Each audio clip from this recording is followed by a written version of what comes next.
Champions ટ્રોફીની ફાઇનલમાં team ઇન્ડિયાએ ન્યૂઝીલેન્ડને હરાવીને ટ્રોફી જીતી લેતા દેશભરમાં જશ્નનો માહોલ જોવા મળ્યો હતો.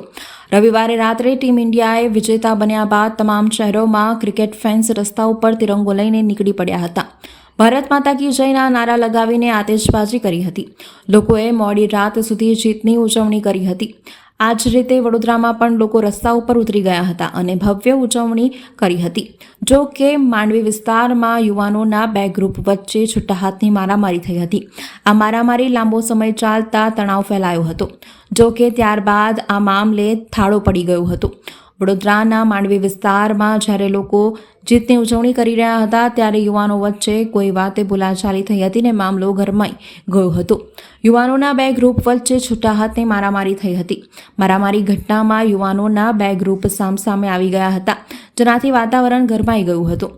વાયરલ થયેલા વિડીયોમાં જોવા મળી રહ્યું છે કે યુવાનો એટલા ઉશ્કેરાઈ ગયા હતા કે એકબીજા ઉપર રીતસર છૂટી મારામારી કરી રહ્યા હતા. જાહેરમાં રાત્રે યુવાનો વચ્ચે મુક્કાબાજી શરૂ થતાં લોકોમાં ગભરાહટ ફેલાઈ ગયો હતો. ભારતના ભવ્ય વિજય બાદ માંડવી વિસ્તારમાં હજારો લોકો તિરંગા હાથમાં લઈને નીકળ્યા હતા. રસ્તામાં પગ મૂકવાની પણ જગ્યા ન હતી ત્યારે યુવાનોના બે ગ્રુપ સામસામે આવી ગયા હતા અને મારામારી થઈ હતી. જો કે કેટલાક લોકો વચ્ચે પડ્યા હતા અને મામલો શાંત થયો હતો. આ ઘટનામાં ક્યાંય પણ વિડીયો પોલીસ જોવા મળી નથી. જાણવા મળ્યા મુજબ માંડવી વિસ્તારમાં ઉજવણીના ઉત્સાહમાં અચાનક બે ટોળા સામસામે આવી ગયા હતા અને યુવાનોના બે ગ્રુપ વચ્ચે જાહેરમાં છૂટા હાથની મારામારી થઈ હતી.